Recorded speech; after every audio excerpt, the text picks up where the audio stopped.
Shalom, YouTube. First and foremost, I'd like to give call along Yahweh by Hashem Yahweh Shai. This is Officer Apayak of the Sector Sakari. Shalom.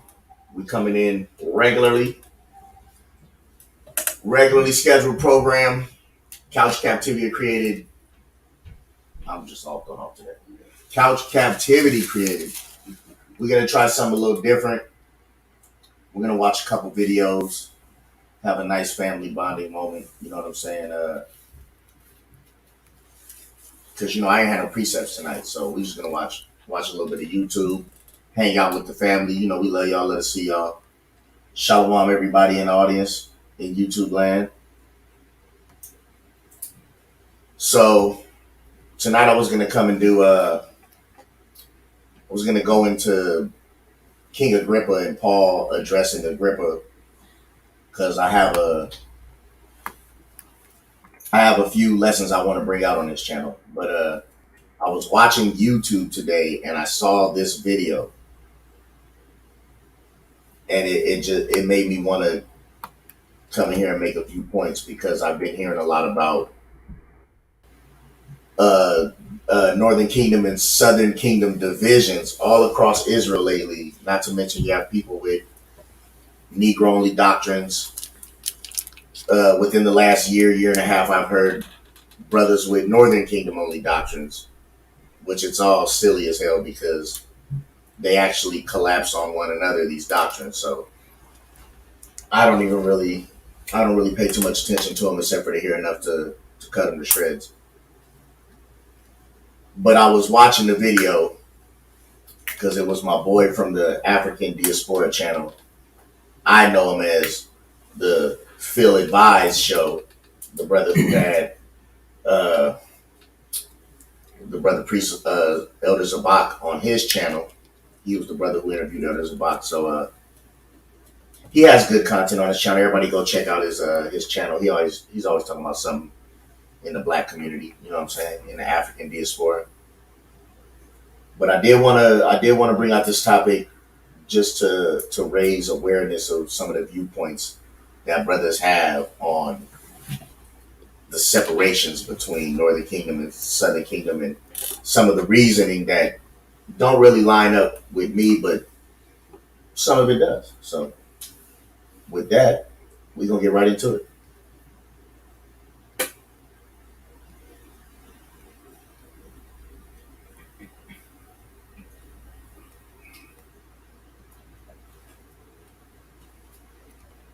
Fair use, everyone. Fair use. Bringing up. And Stacey Abrams, I want you to hear what she says about reparations, but I want you to also hear the other group she's attaching to reparations in her conversation here. Let's go ahead and roll that. Do you believe that black people should receive reparations? I believe African Americans and Native Americans are entitled to reparations. We are the two communities who were legally disenfranchised from the inception of this country, and we are the two communities who had legal structures that were put in place for such a long period of time that our ability to achieve and access opportunity at a level that was commensurate with the rest of America was just not available. Now, it's quite interesting that she said Native Americans. Now, I remember I heard Joe Biden saying the exact same thing. He's actually the first person I heard say, well, if anybody get reparations, it should be, African Americans and Native Americans. It's never black people can get anything on their own. But there is a Native American woman that actually addressed this, and she addressed this so spot on. Brother Shree, put that up. So you have a Native American woman by the name of Kim Tallbear. She said Biden and other clueless white Dems need to stop bringing Native peoples into the reparations convo. We have treaty and other rights. Reparations is not our avenue. They show their historical and legal ignorance while trying to deflect from black people's demands. But look, she said that we have a treaty and other rights. Yes, Native Americans get money every year in the billions. She's saying that don't be adding us to reparations because we got ours already, basically. And the same model that Native Americans receive their payments, Black Americans can receive it because they already have a program in place. So it's okay to give Native Americans something every year in the billions, but not Black Americans. Many people can say, well, the Trail of Tears is so long ago, it had nothing to do with that. Why should they be getting anything? Why? I mean, they can bring the exact same arguments for Native Americans like they bring the Black Americans, but this is the finesse with Native Americans. If you go look at most of these, federal recognized tribes, they're not quote unquote Native Americans. They're Elizabeth Warrens claiming to be Native Americans so they can finesse the bag. You understand? Because you remember the in the history about $5 Indians, where white people pay $5 to get put on the Native American rolls so they can get all in federal funds, or they've been finessing to get federal money all the way around. We know this. Trust me. If they also get reparations for black people, they'll be finessing trying to figure out ways to say they black. I know how they get down. They tell you not to get no money from the federal government. They condemn you when you get welfare food stamps. They getting welfare and food stamps and all kind of federal set asides. And nobody calling them welfare kings or lazy or anything else, right? Hello, Brett Favre. But this Native American woman saying, keep us out of it. So Democrats, stop adding them to it. When they tell you we already get ours, that's black people's issue. They need to fight, stop deflecting. Black people need reparations. They need that. And the reason why the Democrat Party is looked at more for it is because black people have been given their votes to the Democrat Party for more than 50 plus years. And what have you gotten out of that? I always say, what have we got for the last vote that we gave them in 2020? What have we gotten? Surely it seems like everybody else got something out of the deal except black Americans. Now you have the election coming up in Georgia with, Stacey Abrams and Governor Kemp. And it's kind of interesting that when I see Stacey Abrams rallies, she don't have a whole lot of people there. There's not a lot of people enthusiastic about her. I think she had more of a chance to win the first time she ran than now, because she was riding the wave of everything that was going on in that time period. Same thing with Warnock. He was riding the wave of the George Floyd protests, why people came out to vote to get him in there. But as we saw in that debate, and we covered that on the Phil Scott Audio Experience podcast, I mean, his debate was so horrible. He let Herschel Walker pin him in a corner multiple times about him lying, basically. He let Herschel Walker pin him in a corner for not answering a house or a laptop. Which one do you think is worth more? Well, definitely not the house, because it not only costs millions to buy.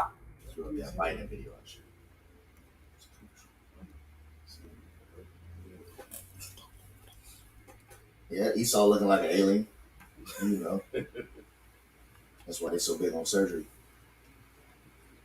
So yeah, basically, he was saying that he congratulated the Native American sister who was saying that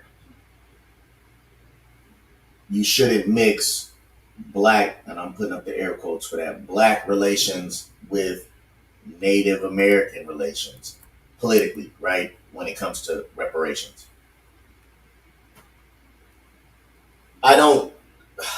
It's gotta be funny how I say this. I gotta be careful how I say this. I don't want it to sound funny.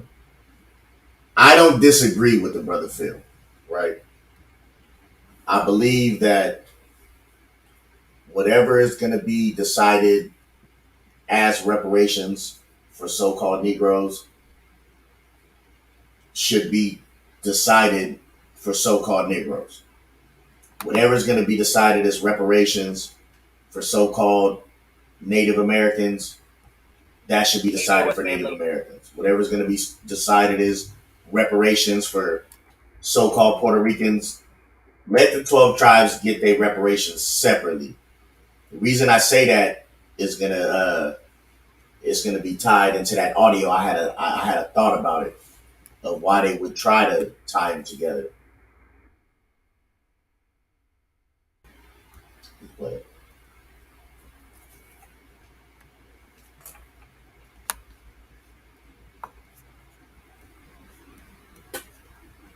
We're gonna cue up this video right now.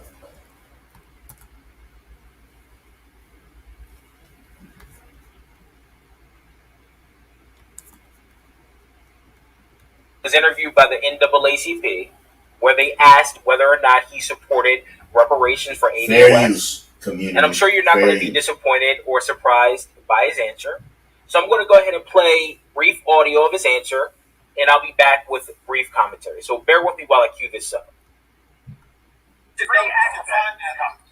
should know we can find that on Biden.com, but I'm not sure what your answer is to reparations. If in fact there are ways in which to get direct payments for reparations, I want to see it.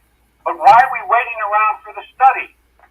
We can deal with it. Well, they're not mutually exclusive. You don't have to wait around for the study. That's my point. No, but they don't look. They're not mutually exclusive. But I can't believe that whatever it is, the African American community would not support what I'm talking about. In addition to, I don't think we have to. Let me ask you this. So we can move on. As well, but let me ask you this: if in fact a calculation comes to you and you are satisfied with, would you then say, "I'm for reparations"? the answer is depend on what it was, and will it include Native Americans as well? All right, let me see if I can get Abba to get us a quick phone call in before we move on to our next topic. Abba? ADOS family, Jim Crow Joe, like I said, strikes again. What does the Native Americans have to do with the black experience in America? There's no equivalency. The Native Americans were already paid reparations. They were already repaired. So how do you include the Native Americans with the black experience?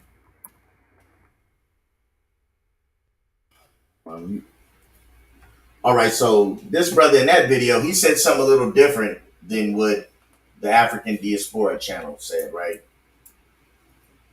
But if you're not listening close enough, it'll sound like they're all saying the same thing. Just like if you couldn't hear, the person from the NAACP who was interviewing Joe Biden was asking, well, are you going to say that you're for so-called blacks getting reparations? The idea is, Joe is saying, well, it depends on what niggas want and what it's going to cost.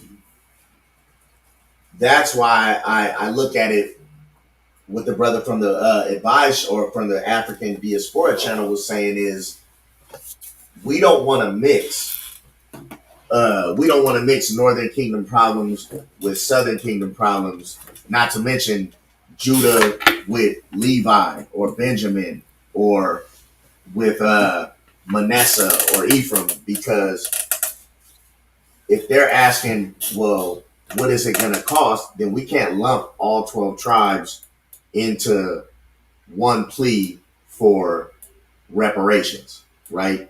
If they were looking to spend a $10 billion budget on reparations, it would benefit just Judah more than it would benefit Judah, Benjamin, Levi, Gad, Reuben, and all the 12 tribes collectively.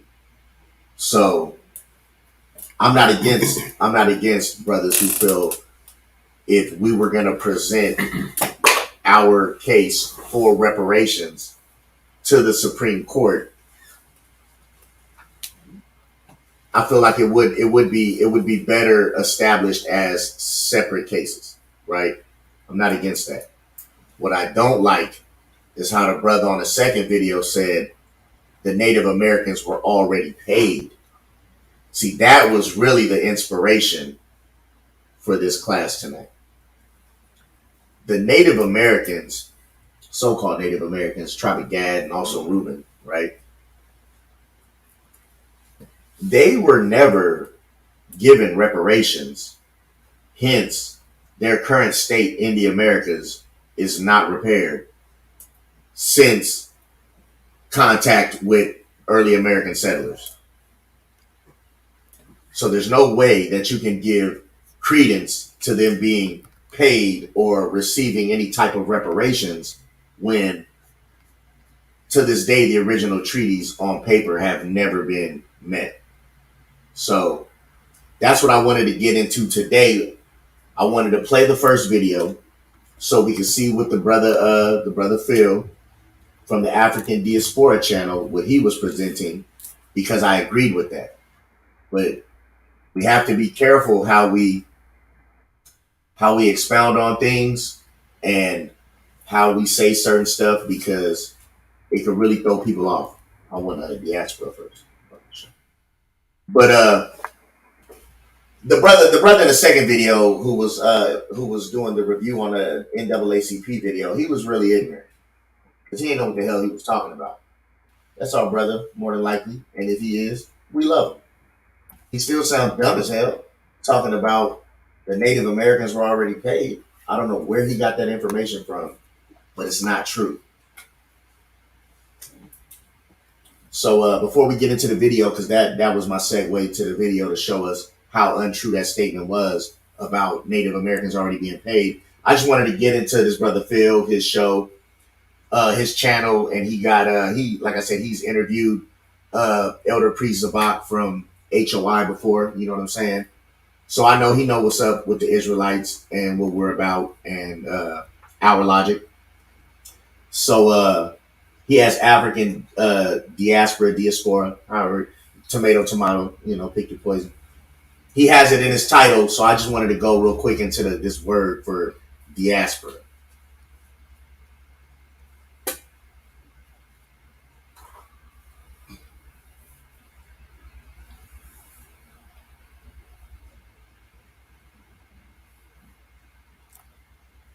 From the ancient Greek, diaspora, dispersion, right? Dispiro, to scatter. Dia prefix indicating motion across or in all directions. Spiro, to sow, right? Diaspora, spiro, diaspora. There you have it. So now let's read it. Noun. 1. Historical. The dispersion of the Jews among the Gentiles after the Babylon captivity. So I'm saying, so that's the first reference, the first definition. The dispersion of the Jews among the Gentiles after the Babylonian captivity. To me, that was profound, because us niggas in America are nothing more than the Jews scattered among the Gentiles in modern day Babylon, what they call mystery Babylon, right? Among the Gentiles of other nations, and not to mention the Gentiles, which would have been our brothers, the Northern Kingdom, who had already separated from their heritage and lost a lot of their ways, right? So let me see. 2. Any similar dispersion, the African diaspora caused a melding of cultures, both African cultures and Western ones, in many places. I thought that was amazing, because where it says the African diaspora caused a melding of cultures, both African cultures and Western ones, in many places, I'm pretty sure that's what the diaspora amongst the Greek captivity actually did in the West, right?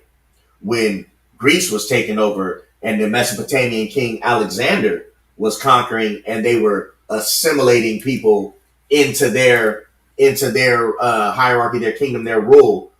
What they were doing was adding people to become Grecians or Hellene, right? They were all becoming Hellenized, and it was creating this melding pot of everybody taking on different forms of paganism and just culminating their beliefs, right? That's what Alexander did. And then later in the Roman captivity, which were actually in the new revised Roman captivity, right? They also did the same thing when the so-called Holy Roman Empire started conquering lands and then assimilating different forms of paganism into their belief systems.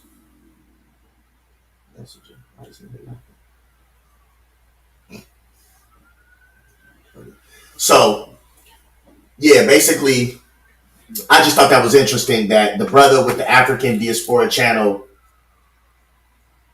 has diaspora in his channel, and then the etymology of the word diaspora is really influenced by the Jewish or the diaspora of Jews, and we understand ourselves as so-called blacks to be the Jews.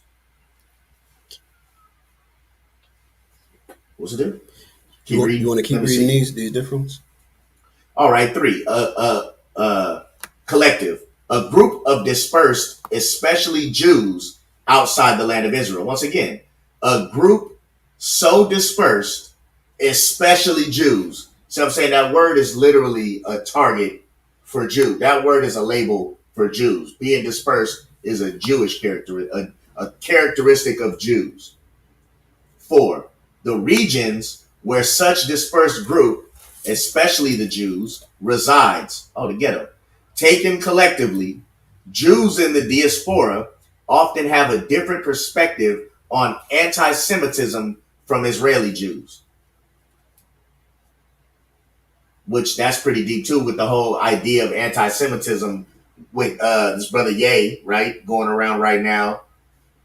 And us being Jews, right? Us being Jew, in the words of good old brother Ye, formerly known as Kanye West, right? Us being Jew, we have a different take on what anti-Semitism means, because I'm a copulate with your girl and kill this dude. That's anti-Semitism to us. That the so-called Jewish man has authorized to be put in our media, right? And in all the music and in the entertainment that is derived for us. It's full of adultery and murder, right? Hate for your brother and adultery. Those are 2 of the top subjects in the black and brown communities. Drug use. And the dope, right? The dope, come on, they gotta have us doped up so we can be docile. Those are forms of anti-Semitism to us because we're Semitic people. And those forms of culturing and cultural brainwashing are anti to our benefit and our well-being, right? Anti our communities. So with that, we can get into the next video of these Gadites.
We back.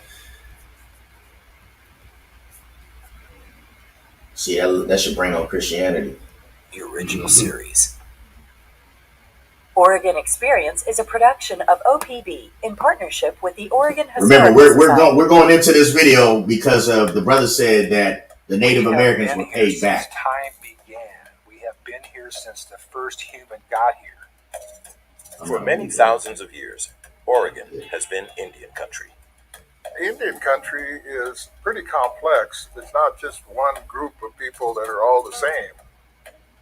It's dozens of different tribes who once lived in hundreds of villages in a diverse environment of natural abundance. When those natural resources were desired by the white folks that were coming here to this land, Indian people were in the way. Look, she said for the white rewind that. Oh my God. They killed us, they dragged us out of our home territory. She said for the white people that was coming to the land. Look at the. Can I say bitch at this hour? Indian country is. Look at the white bitch that said the white people came to take the land. It was a goddamn white person. This is crazy. Off the back, right? They showed you a white person first. The other brother, hey, he was a brother. When those natural resources were desired by the white folks that were coming here to this land, Indian people were in the way. I don't know if she was claiming to be an Indian, but she just looked like a red-haired little old white gal to me. The treaty guaranteed us that we would remain on this land in our ownership forever.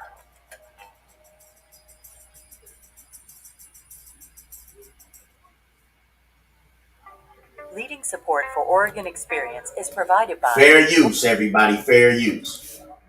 One of the meetings, a woman brought her son and introduced me as Chief Brainerd. And she looked at me and said, I thought all Indians were dead. Rewind that. The Indian Let's hear what he had to this say. country are very much alive. contributing members of OPB and viewers like you. Thank you. I'm on the Veterans Committee for the parade in Eugene. One of the meetings, a woman brought her son and introduced me as Chief Brainerd. And the kid looked at me and said, I thought all Indians were dead. So he's saying that the Indian people of this country are very... He was saying that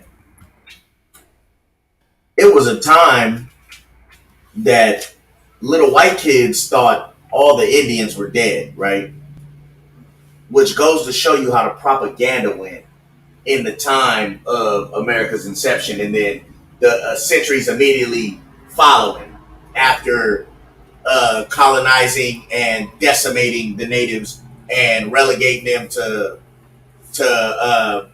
plantations or reservations, right?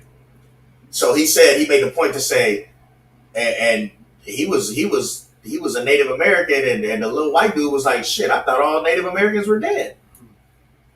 But the way Esau practices his culture and the way he lives up to his blessing, we all would have been dead if it wasn't for the Most High. See what I'm saying? Literally, the way that they have bombarded us and constantly kept their foot on our neck and have not relieved the pressure, but consistently applied pressure on us and didn't have show favor to old nor young. If it had not been for the Most High power of Israel, Yahweh is his name, we would all be dead. None of us would have made it. Get that Malachi 3:6. God. This is the book of... Y'all see them sisters too, right? Fringed up. You know what I'm saying? Ephraim is a cake not turned, because some of them is very dark skinned. Mm-hmm. Some of them be light skinned. Praise the Lord for unturned cake.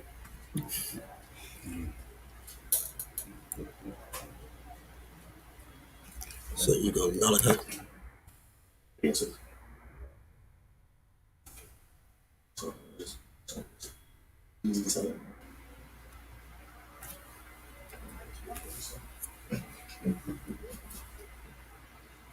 You ready?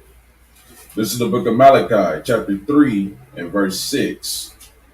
For I am the Lord, I change not. Therefore, ye sons of Jacob are not consumed. Because we have caused the Most High to repent us. Let me tell you. The Most High he be making it very clear that he has regrets on Israel because we love idolatry, we hate each other, and we just can't get right. He spoke it from the beginning. That's why when he first gave us the law, he gave us the curses because he knew these niggas gonna go off. But I just wanted to make that point. The Most High doesn't change so that we're not consumed. If it wasn't for the Most High, we would have been consumed by that fire. Esau would have burnt us to stubble if he had his way. And we can tell historically through their actions that this is true. Let me get Jeremiah 31 and 36 just to finish that point.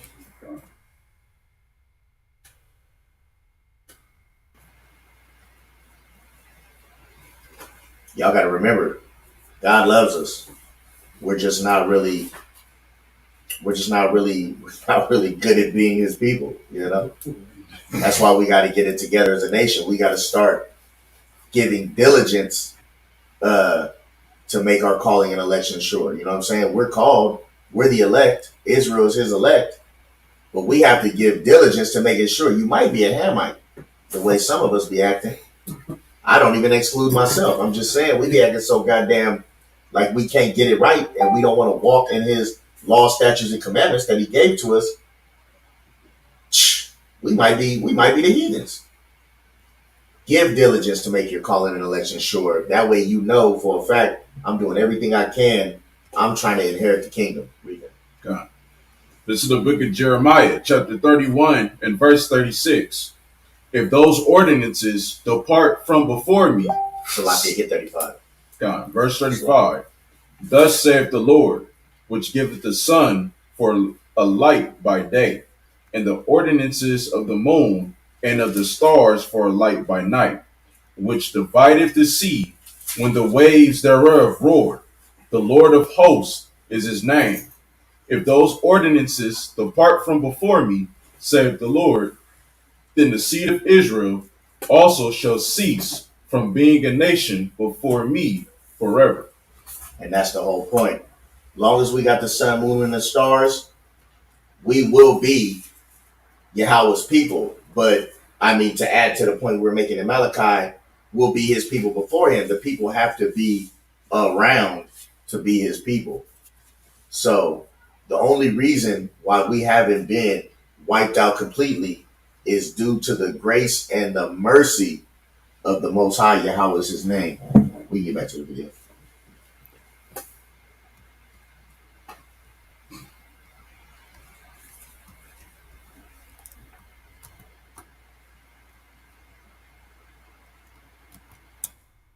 Much alive, although others have long been predicting their demise. The big picture of American Indian policy was stated by George Washington in 1783.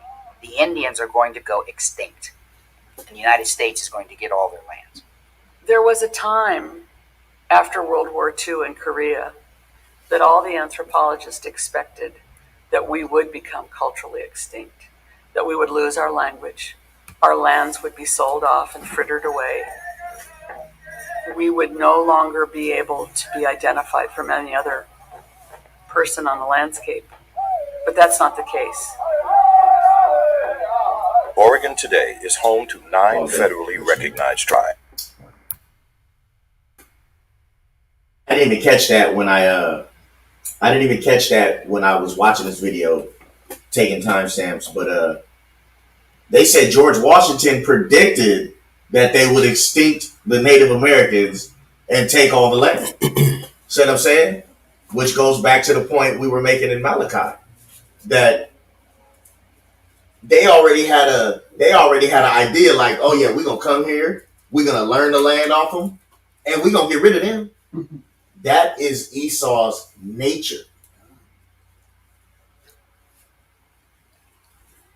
So Andrew Jackson in 1830 was president, and he pushed for Congress to pass the Indian Removal Act. Yes, sir. Yes, sir. Which led to the Trail of Tears and all the different, skirmishes and wars that happened because the U.S. cavalry was used to remove the native tribes from east of the Mississippi to west of the Mississippi, and they strategically did it in the dead of winter and sent them through the desert. Right. For them to die out. Yeah. They sent them to their doom. Right. Which is crazy. They probably just wanted the ports, right? That part. Yeah, exactly. So it was about commerce. The ports, all the hunting grounds that flow along the river. Right. The gold. Commerce. That deposited. Yeah. Man, we are dealing with a filthy devil. A lascivious, wicked, lion ass devil. Let me tell you about Esau Lucifer, right? The bearer of the light, right? Esau Morningstar Lucifer is a wicked bastard. Let me tell you, he will kill us to the tune of millions, right? Will kill us to the tune of millions for a measly benefit, a benefit that he might only project to go for a few years. And after all those dead bodies pile up and they're burned or buried or however they're disposed of, he'll just forget about it. Esau has a whole history of killing niggas. And when I say niggas, I mean so-called blacks, Latinos, and Native Americans. He has a history of killing niggas and then just forgetting about it. Just sweeping it under the rug, pushing it off to the side, and not paying it any mind. And that's how we get so downtrodden and in these messed up states in America because, you know, once they mess you over, they just leave you. They don't even consider it. See what I'm saying? They speak loftily. But let's see what Jeremiah talking about. Holidays. They make holidays to it, right? They make holidays to it. Oh yeah, we killed a bunch of them niggas. They took their shit. Yeah, let's celebrate. That's why we celebrate their deaths. You know what I'm saying? What's Jeremiah talking about? Because Jackson is on there, Andrew Jackson. Shalom, Jeremiah. Yeah. Hey, we don't spend dubs. You know what I'm saying? The economy, the economy's too inflated, man. What a dub gonna do? You can't get 5 miles worth of gas. Get that. Psalms 119, 109, and 110. I just want to say this because it was funny that they predicted our death. These goddamn Edomites predicted that we Northern Kingdom would die off and they would just take the land. And they've treated us such ever since they've been around. Ever since we've been around them. Ever since they came looting, pillaging, raping, burning, lying, and hiding shit. Right? They've been treating us like they've expected us to die off. Let's get that. Hold on, wait for the what Psalms 119, 10, 11. No, 109 and 110. I'm tripping. Psalms 119, 109, and 110.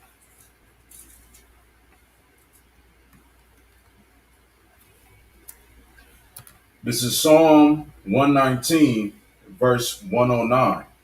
My soul is continually in my hand, yet do I not forget thy law.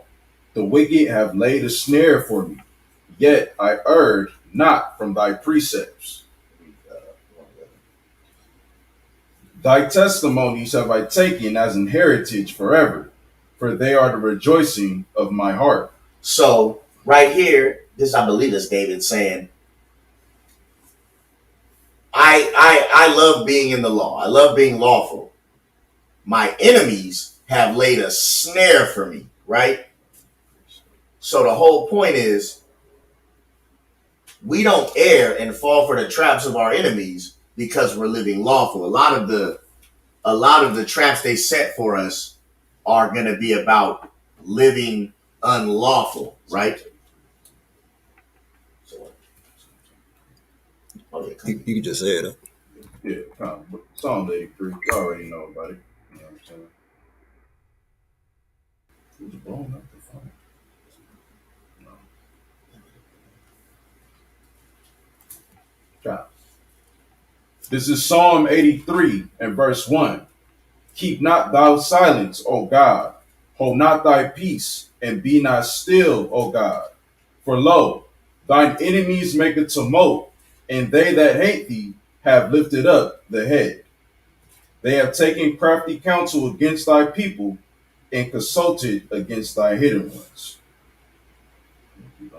Yeah. Verse 4.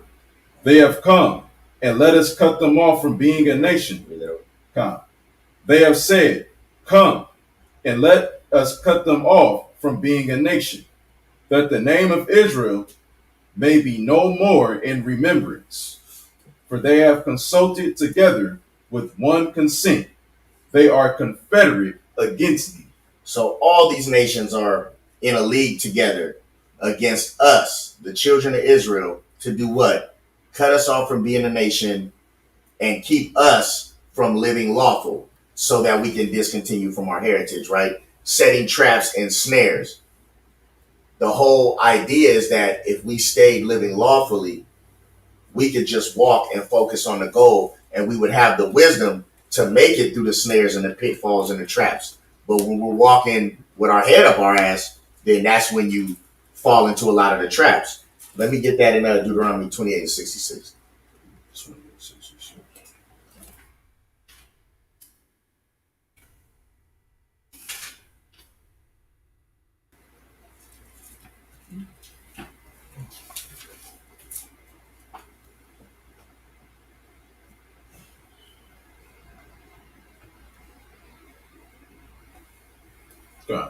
This is the book of Deuteronomy, chapter 28 and verse 66. And thy life shall hang in doubt before thee, and thou shalt fear day and night, and shall have none assurance of thy life. Look, let me tell you, they had a prediction that all the natives were going to be dead, wiped out, non-existent, and the so-called white man was just going to take the land and he was going to live fruitful as best he could and try to multiply. See what I'm saying? That's how they look at us. That's how they see us. They set traps and snares on every road and path that we got, every outlet and avenue that we can take. That's what the brother Ye was talking about, how when you got these sports teams and you talk about best song of the year or whatever niggas find themselves interspersed in economically, it's always a funny hat or at least an Edomite somewhere sitting in a seat of authority determining what you can and can't do, what you can and can't say, where you can and you can't go. That is captivity. See what I'm saying?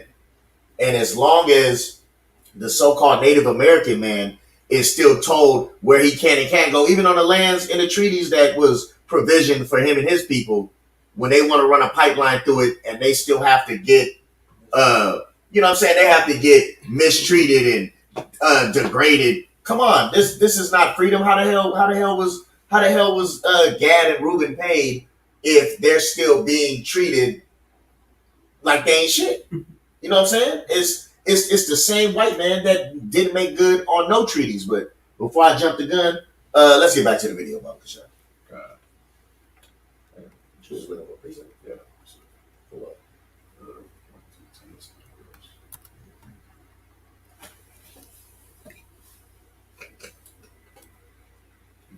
You want to pull it or not? Oh, yeah.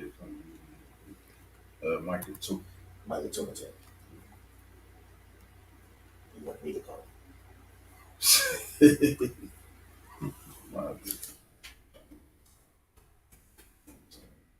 Brother, complimented your flow, makes your whole complimented your flow, makes your whole flow up, huh?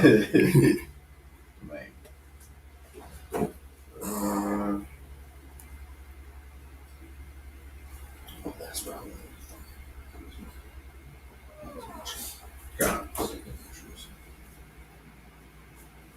Two. Start from verse 9. From where? Verse 9. This is the book of Micah, chapter 2, and verse 9. The women of my people have ye cast out from their pleasant houses. From their children have ye taken away my glory forever. Arise ye and depart, for this is not your rest. Because it is polluted, it shall destroy you, even with a sword destruction. You want to break that down, King? You know, basically just going into this is not our rest. You know what I'm saying? So we're going to be going through these different atrocities, all these different treaties that they try to make with us. You know, with the Native Americans, all of them are going to be broken. We're not going to find no type of true peace or true reparations as long as we're here in our captivity. You know what I'm saying? Right on, because that's what we're here for, right? We're not here for rest. We're here on a sentence. We're here being punished for not upholding the law, statutes, and commandments we agreed to, right? We're here for not living uprightly. What you said?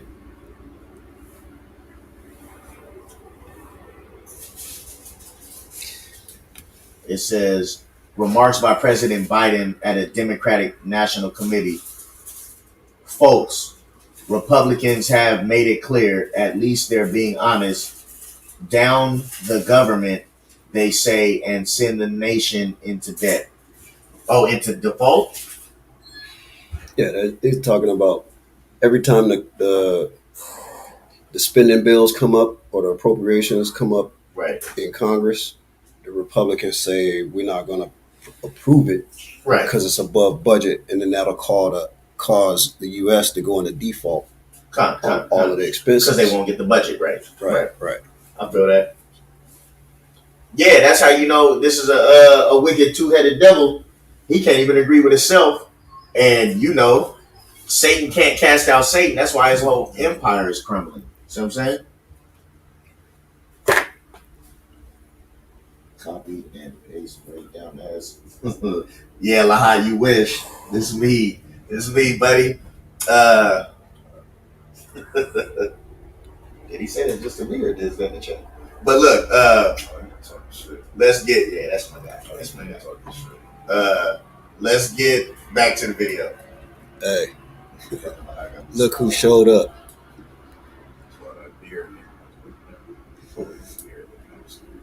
Pecaz. Pecaz in the house. Shalom, Pecaz. Shalom to all of you in audience. Get them likes up, share this video, let them know, you know. Support the ministry if you would like, if it's on your heart. Hopefully the Most High got you sending in your check. We know y'all out there busting checks. I need to find that.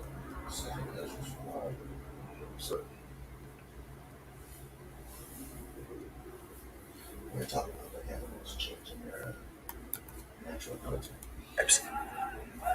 Give her a big round of applause, Carissa Jackson, incoming queen for the Restoration Power. Rapid trial. Most are actually confederations, groupings of several different tribes.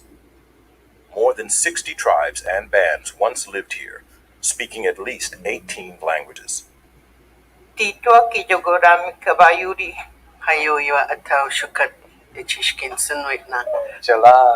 Shlashi. That's hello, my friend. Gotta pause and see. Yeah, I got to. How is it? Yeah, right on his hasty face. Now, who knows? He might be a brother, but to me, that is a tear. But I'm just going off looks. I'm not a colorist. I'm just saying the Most High put it on my spirit to say that is an example of a $5 Indian, and if not, at least that is the example of a spiritual $5 Indian. See what I'm saying? Because to me, that looks like Billy Bob Thornton. You know what I'm saying? Just to be honest. So I don't know. Maybe I'm judging him unrighteously. But what I see is a white man that's collecting off niggas. His great grandma, right, was probably native. 4 times removed. She had a white husband. Now he's the one. He's the damn chief. Come on, dude. The chief of the Cherokee Eastern Band is 132nd Cherokee somewhere. White as white can be. And they don't determine it by their father, right? It's just as long as it's in your blood. Yeah. Yeah, that's a hoax. You know? That's a hoax. Look at this guy. Oregon contains 4 distinct culture areas, with variations in terrain, climate, and resources that can shape the way people live. We have all these different geographies, if you will, that distinguish any one part of Oregon from any other part of Oregon. And that is the case with the tribes. Each of their landscapes, each of their geographic areas dictated their traditions, dictated their technologies, dictated their relationships with others. Each of the tribes are defined by a particular place in the world. Cocoa people lived from the mouth of the river, the Nosoma Village Complex. Up the river, we had village sites anywhere that it was a good place to fish and a good place to live. Chair, tribal council. Yeah, see the white girl. She is on the. She is a chair member of the tribal council. Brenda Mead. She looked like an Irishman sipping that mead. Let me tell you. How the hell? She looked like one of Thor's relatives. There ain't no way that, you know what I'm saying? There's no way that she is a native. But I can't call it. I'm just judging off looks. I am judging by appearance. And that could be folly, because who knows? She might be my sister. I doubt it. These look like they got Edomites to speak. Now look at that. That look like a sister. See what I'm saying? That could be a sister right there. Look at them cheekbones. See what I'm saying? Walwala people were strong traders. I don't know about the white girl. They controlled much of the economic trade route that went into the Great Basin to our south, that went into southern Canada to our north. The Klamath people, that's what we call ourselves, people of the lake. We lived in various locations here, along the rivers. He looks like a white boy with a tan, right? I am Shayuslawan, or Sayuslaw, as it's said today. So I'm Shayuslawan Kwal. They got the damn Viking boat. Kwal Beach. And I'm also... he looked like an Edomite. Y'all understand that they showed the natives dancing. They had a couple natives talking, but all the people talking, they get a name and a title of Cultural Director, Confederate Tribes of the Coos, Lower Umpqua, and Siuslaw Indians. That is called a 100 nickel Indian. Let me tell you. He from the 100 Nickels tribe. That's how I feel. Once again, I don't know these people from Adam, but I look at them and I see white people, Edomites masquerading as Israel. But they could be light skinned. I ain't gonna lie. I know some niggas that look white, but I mean, come on, dude. These look like the ops. See it saying in the corner, you an op, B. That's all I see. I live here on the Umatilla Indian Reservation. I'm a tribal member, and I have lived here most of my life. His last name is French. Springs, Oregon, and northern Paiute, and of the Sahapan descent. There's 3 different types of Paiute. The Paiutes claimed most of what is now southeastern Oregon. I think the distinction was our ability to thrive and to live in country that other people found less desirable. The Indians of this vast desert area walked long distances to hunt, gather, and trade for food. Today's Burns Paiute tribe was called the Wadatika, the eaters of the wada plant. Almost every Paiute band is named after their primary food source. You have the Agaitika, the fish eaters. You have the Doitika, the cattail eaters. You have the Gitatika, the groundhog eaters. Some of the Great Basin had no outlets to the ocean, so access to fresh salmon there was limited. But that fish has always played a big role in Northwest Native culture. We are called the salmon people, and the salmon was a great part of it. The Coos and other coastal Oregon tribes never had to travel too far for food. See what he said? Large mammals existed here in big numbers. You heard that? Plant. So the Coos and the other native tribes didn't have to travel far for food, right? Before that, the lady was saying these niggas is eating hedgehogs and all sorts of abominations. They're eating unclean now. But that was after they were moved and relegated to these areas. In their natural lifestyle, their natural habitation that they came and established, they were hunter-gatherers Salmon was a big part of their diet, and they was regular. Once they got moved and told where they could and couldn't be, now they're eating all kind of unclean foods, right? Groundhogs. I mean, a groundhog, that's like eating a mouse with prickles. You know what I'm saying? That's the whole concept of this captivity. That's a punishment. See what I'm saying? But they were hunter gatherers. They kept their food close, right? Gadites. It was normal behavior. You're looking for numbers 32. I know what you're looking for. Well, that's Yeah. I was thinking something else. What you got? I was gonna look at something or something. What you trying to do? Something about connection. Oh, kind from the top. Got it. Watch I get spot. Watch I get spot. Let's see if I can still find it. Yeah, because you got to roll it.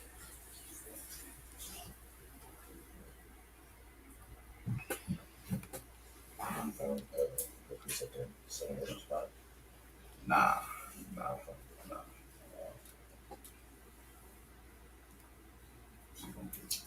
You got it, number 32.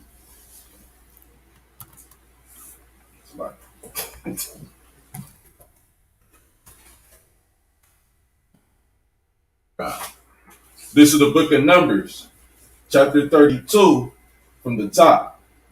Now the children of Reuben and the children of Gad had a very great multitude of cattle. And when they saw the land of Jazer and the land of Gilead, that behold, the place was a place for cattle. The children of Gad and the children of Reuben came and spake unto Moses, and to Eleazar the priest, and unto the princes of the congregation, saying, Ataroth, and Dibon, and Jazer, and Nimrod, and Heshbon, Elileh, and Shabam, and Nebo, and Beon, even the country which the Lord smote before the congregation of Israel, is a land for cattle, and thy servants have cattle. Wherefore, said they, if we have found grace in thy sight, let this land be given unto thy servants for a possession, and bring us not over Jordan. So you see that Gad, we're gonna keep reading, but you see that Gad he has cattle. By nature, he finds the land where the cattle can graze freely, and that's where he want to be. So I'm saying that's how he moved, that's how he get down, that's how he lived. So we see that when the Edomites came to the Americas, they would these brothers would be gone doing whatever they do, following the cattle, but they'll have their homes set up maybe in another area in that region. Esau will want to come and live in their houses. They built the houses, but enough of them gonna dwell in them. See what I'm saying? Which is a curse, but that's how they live. Everybody else knew the get down. This is our brothers over there. That's their little area. They wander around. We see their houses is empty. We don't go mess and rifle their houses. We know they'll be back. Right. They doing what they do. The so-called white man came around and he pushed people out. He pushed people into little corners. He doesn't respect the nature of how Gad get down.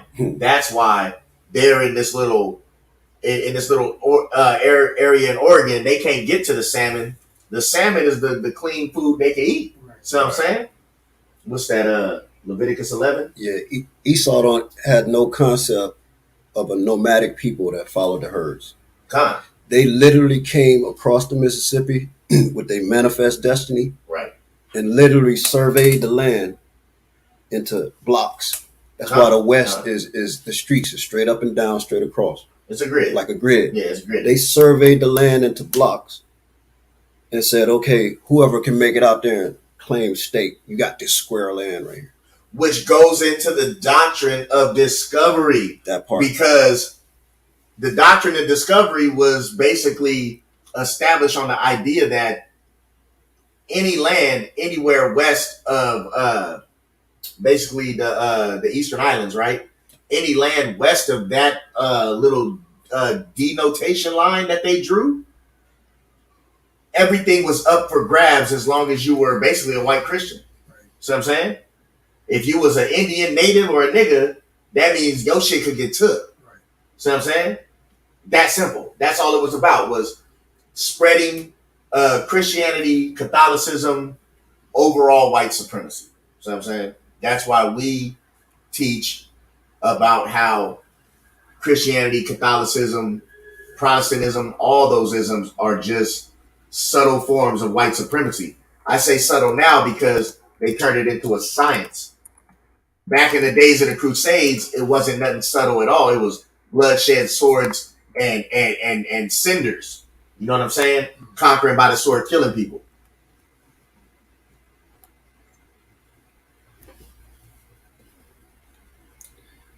You can go. I read this earlier. Some people in Canada had a big protest about doctrine of discovery.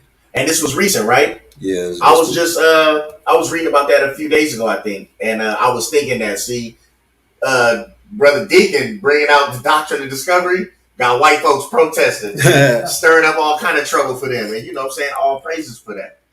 You know, all praises for that. Let them fall apart and have schisms, and let them go to war with themselves. You know what I'm saying?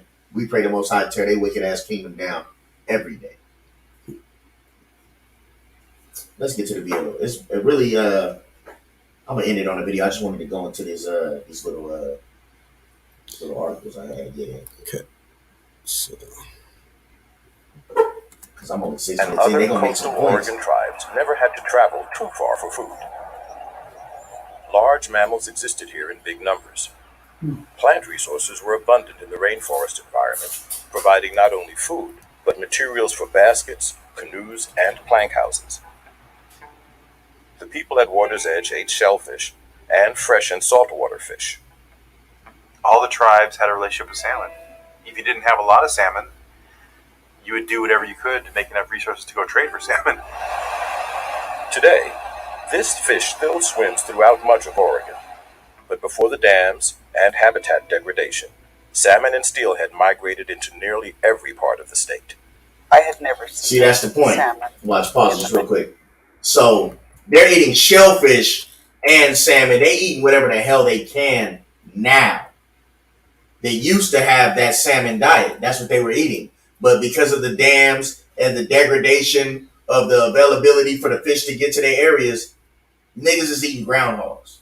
Niggas is literally eating Sonic the Hedgehog. See what I'm saying? There's a problem with that. It's called captivity. Esau does not respect how you should live. Esau only respects where he wants to set you, and whatever condition he leaves you in, I mean, that's literally the luck of the draw, unless he got a grudge with you. If he favors you, you know, he'll raise you up. But really, if he put you somewhere, let me tell you, the so-called white man don't care about how you live. See what I'm saying? And when you see what happened to these natives, clearly they didn't get reparations. Their land was taken. Treaties were made for that land. But none of those treaties were ever they were never really put into play. It's going to get into it later, but let's get back to it, because I just want to keep talking about this stuff. This is crazy to me. I remember as a little girl listening to my granduncle and grandaunt talking about the salmon runs in the Malheur River, how shallow the water was, and that the fish were coming so thick that you could walk across on them and step on them. Most of northeastern Oregon, and a big swath down the center, is plateau country, wide open spaces and rolling hills. Laced with waterways and light on rainfall, this is the homeland of the Umatillas, Walla Wallas, and Cayuse, the Warm Springs and the Wascos, the Klamaths, Modocs, and Yahuskins, and others. They harvested the salmon that passed by in astounding numbers. The Cayuse acquired horses in the early 1700s. One party was going to raid the Shoshone. They saw a man there riding something the size of an elk and decided to change their mission immediately and obtain a mare and a stallion. They gambled everything they had to bring home both a mare and a stallion and came home naked. That's everything you have. We selectively bred the horses we obtained, and they became known later as Cayuse horses or Cayuse Mustangs. A wealthy family would have had thousands of horses, and in 1890 we're the largest livestock producing tribe in the United States. As this territory was settled by Euro-Americans, they sometimes described it as wilderness, pristine, and untouched. But in fact, the forests, grasslands, and rivers had been maintained by the Indians for a very long time. Our ancestors managed the forest, managed the land for a variety of things. After they were finished hunting elk, they would burn off that area. They would clean up all the underbrush and provide more feed for the elk and deer for the next year. And also any wooding material that was in that area, it would burn it down, and then it would come back with tons of nice straight shoots that would be usable for basket weaving. Many of the tribes out here in the Pacific Northwest lived what we would call seasonal rounds. Tribes followed the berries maturing. They would move elsewhere and dig the roots. They would move elsewhere and hunt deer, and they'd always get back to the river for the very regular runs of salmon that we know, the fall and spring Chinook. We traveled northeast to gather bitterroots, gather plants and berries and medicines up in the forest. When you think of the expanse of eastern Oregon and where our people went to gather their foodstuffs for the winter time, we spent a lot of time traveling. But the Indian seasonal mobility also meant that they were often away and unable to defend their property when the settlers arrived and claimed it as their own. It is people being displaced by other people who, because it's convenient and because U.S. policy lets it happen, can take over someone else's neighborhood, can take over someone else's house, can take over someone else's resources. White settlers began to arrive in large numbers in the early 1840s. Initially, the contact was positive with some of the traders, but then the folks that wanted their land moved in, and there was clashes and loss of life on both sides. I always get a kick out of that story about one Indian that went to Italy and put his flag down and says, I discovered this land, I claimed this land for the nation of the Indian tribe he was from, and they all said, what are you doing? He said, what do you mean? You can't do that. We've got a nation already here. Yeah. And then we have governments for thousands of years. Yeah. We got organized religions. Yeah. In 1492, Christopher Columbus discovered and claimed the Americas for the Queen of Spain. A year later, Pope Alexander VI wrote the rules for the proper way to do that. His doctrine of discovery would guide Europe's colonization of territories and subjugation of native people around the world. All right, you pause that. So this bastard, oh my God, this crooked-nosed bastard, Pope Pius II, Alexander VI, the favorite Edomite we love to hate, Rodrigo Borgia, father of homosexual sister lover, amongst a whole other slew of racy words that we can attribute to this character. Profane. His hate speech qualified son, Cesare Borgia, right? So Pope Alexander VI is the one who basically, well, they say he wrote the rules because he sent out a papal bull that was complimentary to the original doctrine and discovery. I believe that was I don't even want to guess. I know it was. I believe it was Henry the Fourth was the king in his time, but the original doctrine of discovery was the between, I think, Spain and Portugal.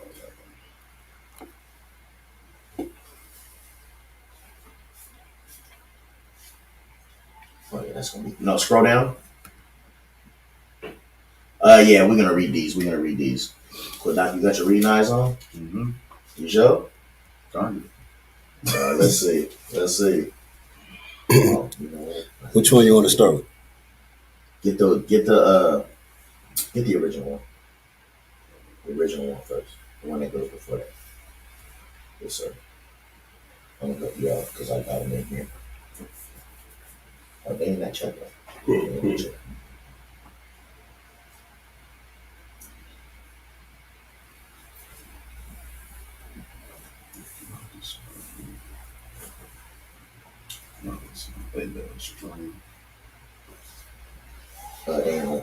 Okay. All right. Okay.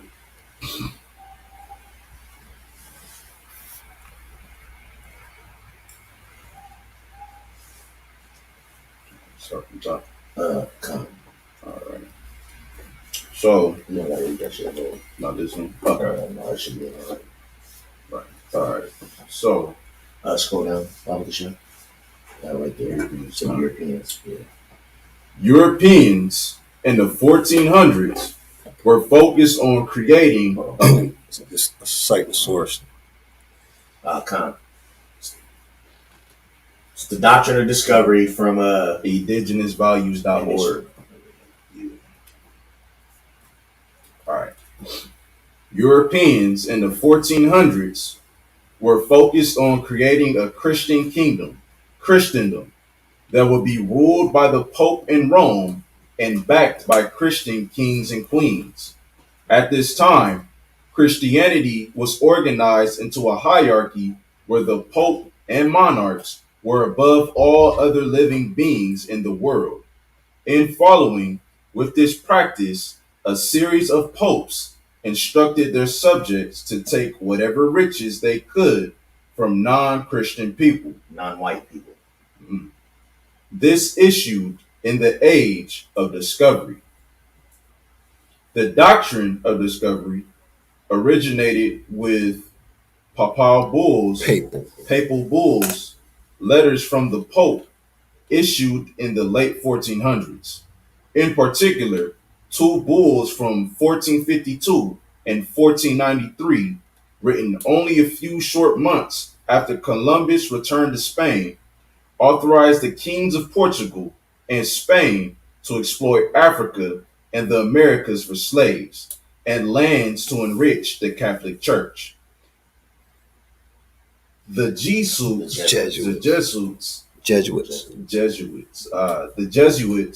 that came to Onondaga Lake in the 1650s to convert the Onondaga nation were acting both as missionaries for the Catholic Church, headed by the Pope, and the colonial government of France, headed by the King. Last one? Yeah, just the first sentence. The doctrine of discovery justified the taking of land from Native Americans long after the colonial era and during the early formation of the United States. Keep reading, sloppy. Keep reading the next sentence. Writing in 1823 for the Supreme Court, ruling in Johnson versus McIntosh, Chief Justice John Marshall said the doctrine meant that unoccupied lands were those lands occupied by Indians but unoccupied by Christians. That's it. So the idea is that they're going out to conquer lands that are unoccupied, but if niggas is on those lands, you can just take that. See what I'm saying? So now you can get the 1493 version. Which is cold because they just wrote it up. They just wrote it up one day and said, well, this is how we gonna do it. They didn't have to go and ask permission. There was no UN Council committee on this. It was just, hey, we're gonna draw a line right here, and we're gonna start taking everything on that side of the line, and no one was there to check them on that. They were able to freely do that, like until this day, or still historically, when white boys ran up into Texas and said, "Well, we don't want to be part of Mexico. We want to be our own sovereign." Our own sovereign little development, right? We're gonna be us. We're Texas, and they just wrote it up. They just took some paper, got some signatures, and the so-called white man has always had the freedom to move like that throughout the world.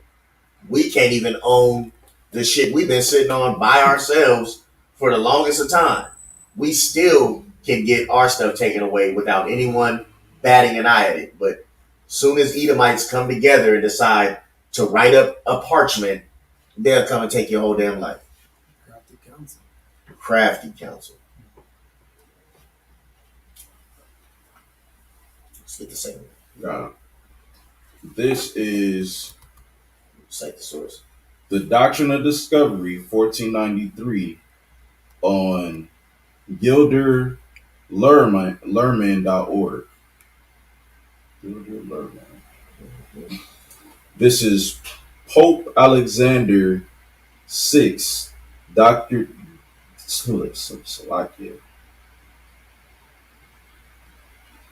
Demarcation Bull, May 4th, 1493. Demarcation, meaning drawing the boundaries up.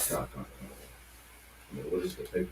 The Papal Bull, Inter Catera, issued by Pope Alexander VI on May 4th, 1493, played a central role in the Spanish conquest of the New World.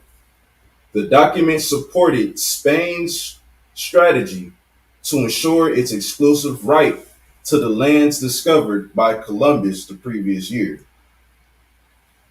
It established a demarcation line 100 leagues west of the Azores and Cape Verde Islands and assigned Spain the exclusive right to acquire territorial positions and to trade in all lands west of that line. All others were forbidden to approach the lands west of the line without special license from the rulers of Spain. This effectively gave Spain a monopoly on the lands in the New World. The bull stated that any land not inhabited by Christians was able to be discovered, claimed, and exploited by Christian rulers, and declared that the Catholic faith and the Christian religion be exalted and be everywhere increased and spread, that the health of souls be cared for, and that barbarous nations be overthrown and brought to the faith itself. This doctrine of discovery became the basis of all European claims in the Americas, as well as a foundation for the United States Western expansion.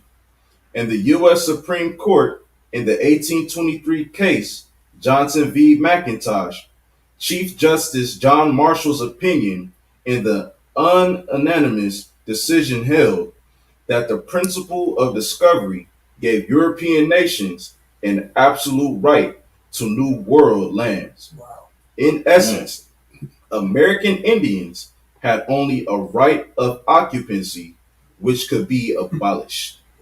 Property, not people. They have a right to occupy, but they can't never own shit. See what I'm saying? Because we own them. See what I'm saying? So I thought that was you didn't get the excerpt though, huh? No, we can get the last part. Just get the little piece of the excerpt. Yeah. All right. And this is the excerpt. This is it right here, right?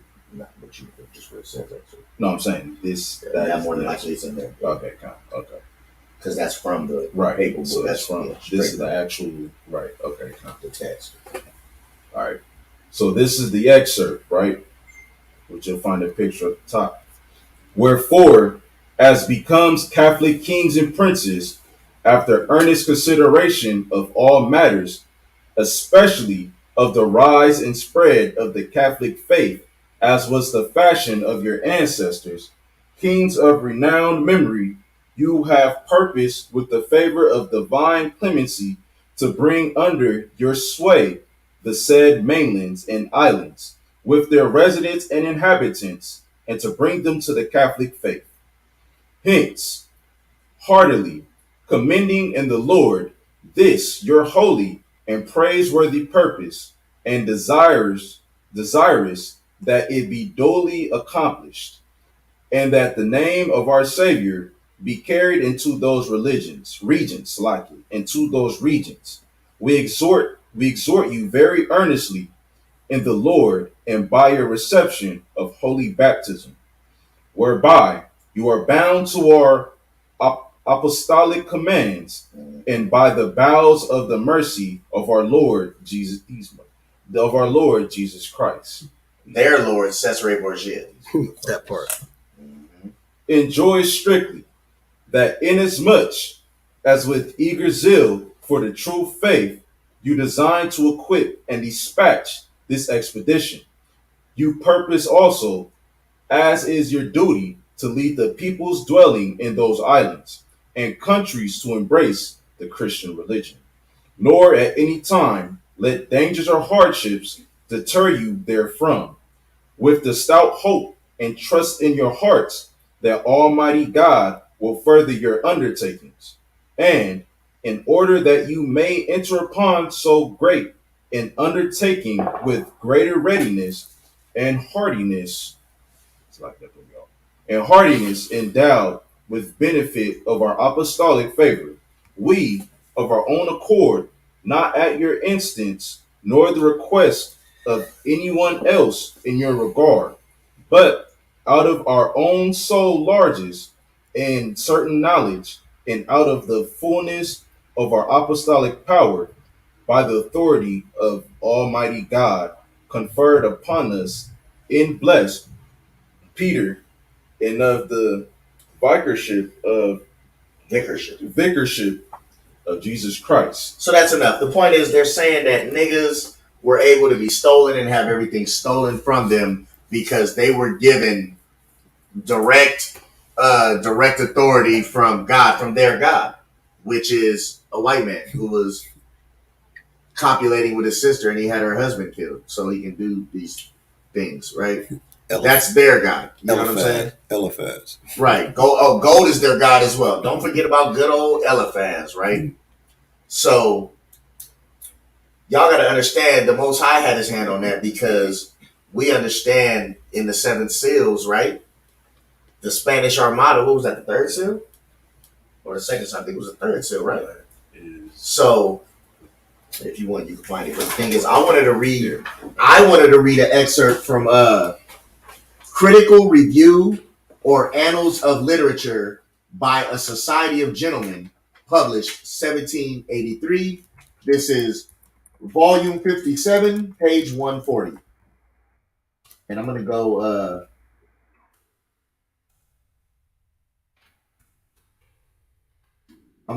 a couple paragraphs down. It says, oh yeah, you can try to find it. I don't know if you're going to find it over there.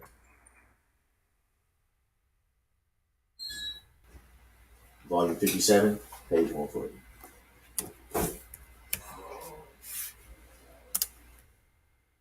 And I just threw this into the mix because he read that paper boy. It reminded me of something. Because I had a whole some other stuff I was going to go into. It's already 11, so you know me. I call it no more part 2. So I never get to. I got back lessons I got to bring out. But I had to do this when I seen him talking about the natives were already paid. The natives wasn't paid, and they was getting their shit took first. Right. 100 years. All in the name of Christianity. All in the name of white Jesus. You know what I'm saying? Don't make no sense. Yeah, don't worry about it. I'm just going to read it. Salakia, y'all. This is something I got a couple years back. It says, Professor Springle divided the history of the Negro trade carried on by Christians into two principal periods. The first from 1443 to 1645, and the second from 1645 to the present. The first period is the time of its increase, during which not only its founders, the Portuguese, but the English, the Dutch, and the French dealt in Negro slaves, though chiefly for the use and consumption of the Spaniards, and the sugar and tobacco plantations in the Brazils during the later period. These four nations were obligated to share that trade with the Swedes, right? So this is showing you that the Spaniards might have kicked it off with the Portuguese, but all the Edomites really had access to this type of slaver life. You know what I'm saying? If it was rape, robbing, and murdering niggas, Edomites had access to get down with the tumult. You know what I'm saying? They can all come and shout our destruction together. Then on page 141, the third paragraph, it says, King John II in 1492 expelled all the Jews to the island of St. Thomas, Africa, which had been discovered in 1471, and the other Portuguese settlements on the continent of Africa. And from these banished Jews, the Black Portuguese, as they are called, and the Jews in Loango, who are dispersed even by the very Negroes, are descended. So this just goes to show you these some of them bitches knew that they were coming and taking Jews into slavery, just like when Columbus brought translators and having an understanding of Second Esdras 13, right? He knew that he was bringing Hebrew translators to communicate with Israelites. So the whole point is, the reason why we're still looking for reparations as what they call us, American descendants of slaves. I really wanted to get into the Constitution. We're not doing all that. We're not doing it. The point is this. Us as what they call ADOS in a contemporary setting, in a modern setting, ADOS just means American descendants of slaves. That's what they literally consider us, descendants of slaves. They don't care that those slaves were nobility. Not nobility like they all came from the line of Judah, but we were all the kings of the earth. We're God's chosen people. These people know that. Historically, they recorded the way these Native American tribes moved around, the circumcisions and the priest rites, right? All the different practices, the observation of the Day of Atonement, where they would have a fast, right? Them going out and doing tabernacles. The whole point is, these Edomites ran up on the brothers from the Northern Kingdom, knowing they were Israelites, came back, reported to the Pope. The Pope literally put out a decree and an order. Well, oh yeah, we need to rob them niggas. We own them niggas. Right. They ran from us in 70 AD. We got them. Right. They have special skills in maintaining the land. You see, they say, oh, the land looked perfect. Pristine. As if it was so pristine, as if it just grew and maintained itself. Right. That's how the white man look at us. Like we're just the goddamn workers. Hey, that's like, you know what I'm saying? Running up on a nigga with a nicely mowed lawn. You know what I'm saying? And then it grew like that? Oh, look, it's pristine. I This think shit I'll move grows in. and This got marks in it. That's what I'm saying. They knew who we are.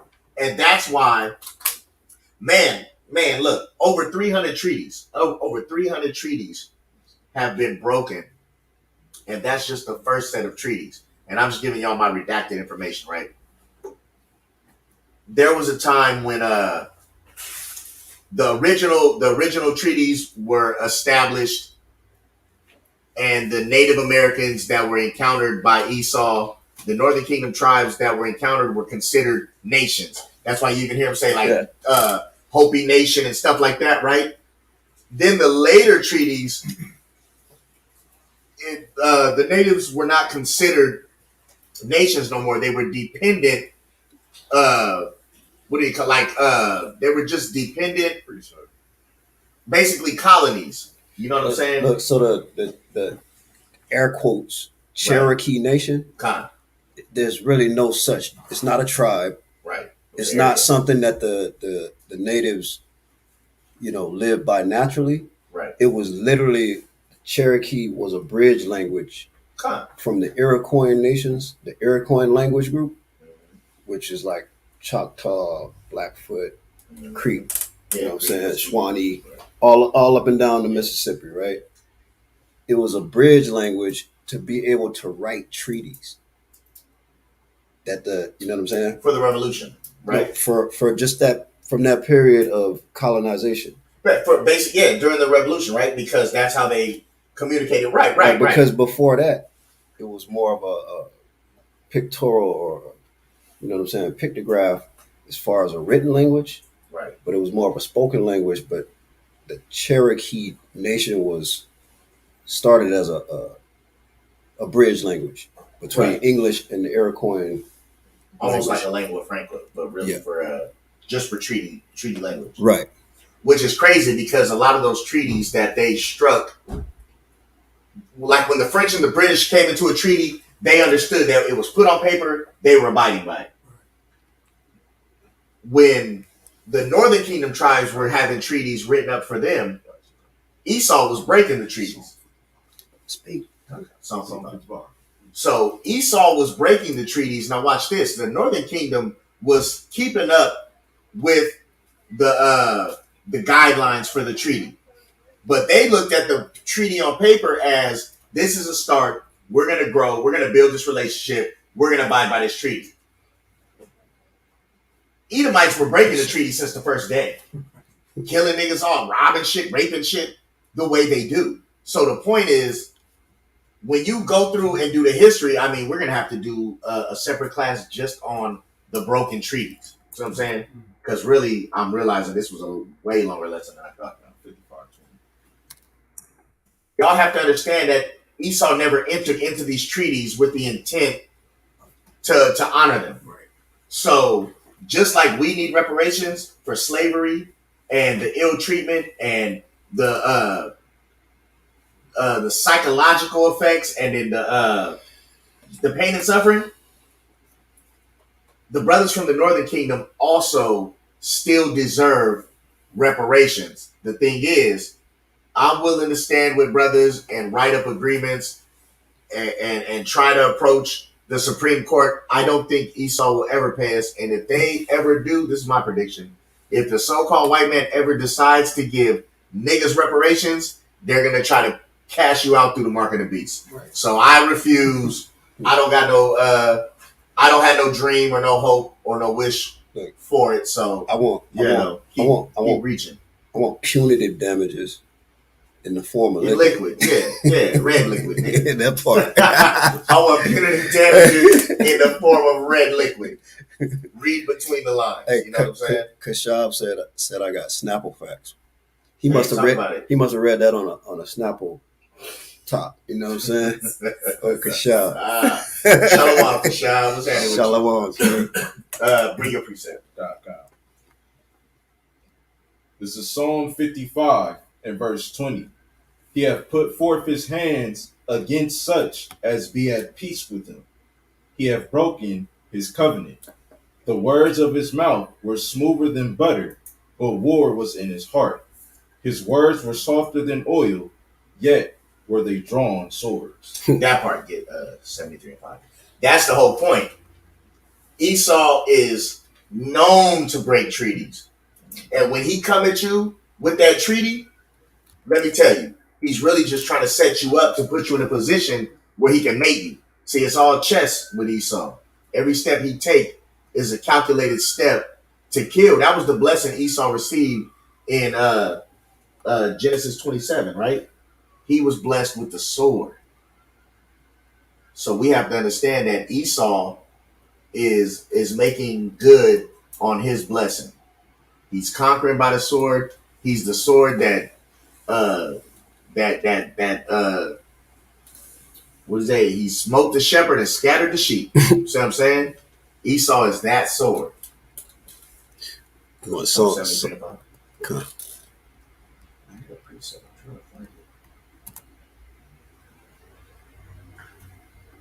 Whenever you're ready. No, let me get. That's gotta do it. Psalm 17 and 13. First. Psalm 17 and 13.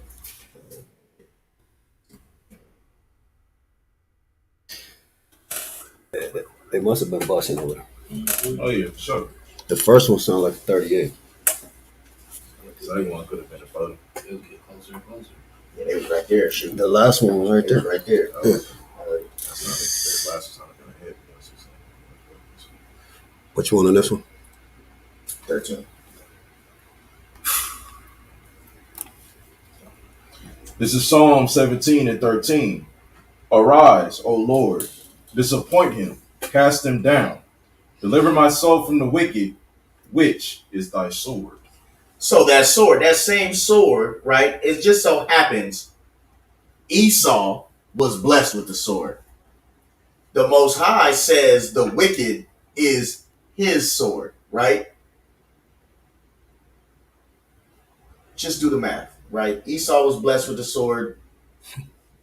The Most High uses the wicked as his sword. Esau is the border of wickedness. I mean, these things are just regular understanding, you know.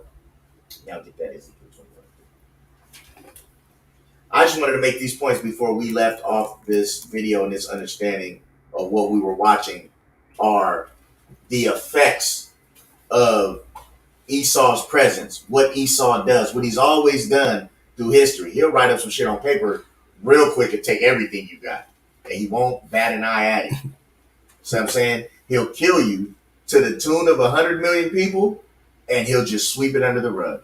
He'll push it to the side, and he'll tell you Your fault. He'll tell you why 6 million people that worse. he killed at his own house is the worst atrocity ever, all while tiptoeing past 177 million of your dead Hey, you ancestors. see that Lex Freeman interview with Ye? No, I caught a piece of it. Man, you gotta watch that, bro. It boiled my blood, man. I know it did. He talking about the Jewish Holocaust was the most brutal and it was the most brutal travesty ever. The rape robberies. Man, I wanted to jump through the goddamn laptop and choke this. You know what I'm saying? Mm-hmm. But hey, I seen those pieces, but I had Jameson I was dealing with. But yeah, that's how it goes. Hey, excuse the background. There's some activity going on outside. Yes, sir. You feel me? Hey, you mean? All right, let's get it. This is the book of Ezekiel, chapter 21 and verse 3. And say to the land of Israel, thus saith the Lord, behold, I am against thee, and will draw forth my sword out of his sheath, and will cut off from thee the righteous and the wicked. And we know that sword that the Most High used to kick Israel out the land was the goddamn Roman army, right? The Roman Empire is who kicked us out the land and separated us from our heritage. It was a promise that we would discontinue from our heritage. I want to give everybody a homework assignment of go and read Isaiah chapter 5. And it's talking about a punishment in Babylon. But if you read it with spiritual eyes, you understand why this is a reoccurring. These curses are just reoccurring curses that are plaguing us for not living lawfully, not loving one another properly, and not walking uprightly. The title of the show was Right or Wrong, How You Feel. So I just want to know how everyone in the audience feels. Do you believe that the Native Americans were paid back, or are they still being cheated out of the lands that were drawn up in the treaties? They definitely ain't really getting. They really ain't getting no bread, because it's a lot of $5 Indians, as you've seen displayed in the video. They the ones getting all the money. They the ones that's the chiefs now. So my personal take on it is that the Northern Kingdom tribes weren't paid reparations, and they didn't receive any repairs done to the damage that Esau came and plagued on those people, and we definitely ain't getting no reparations. That's just my personal opinion. But hey, if brothers wanna come together and write up the contracts and the terms, I'm willing to lend information and support the cause for us. But I don't see it happening. I believe that we'll be saved out of this captivity by the hand of the Most High. He'll send a Savior, our King, who the world ignorantly calls Jesus Christ, Hamashiach Yahushua in Hebrew. With that, I want to give a call on Yahweh, Ba'ashem Yahweh Shai, Shalom. Thanks for tuning in. Urban Gorilla, get the children's books from Deacon, get your Zeets from all the Akim. You know what I'm saying? Just make sure that you're supporting all these ministries, liking, sharing, and subscribing to our channels. Get this message out there. Tell all your Christian friends. We here on Wednesday if they ever want to talk about it. Shalom. Shalom.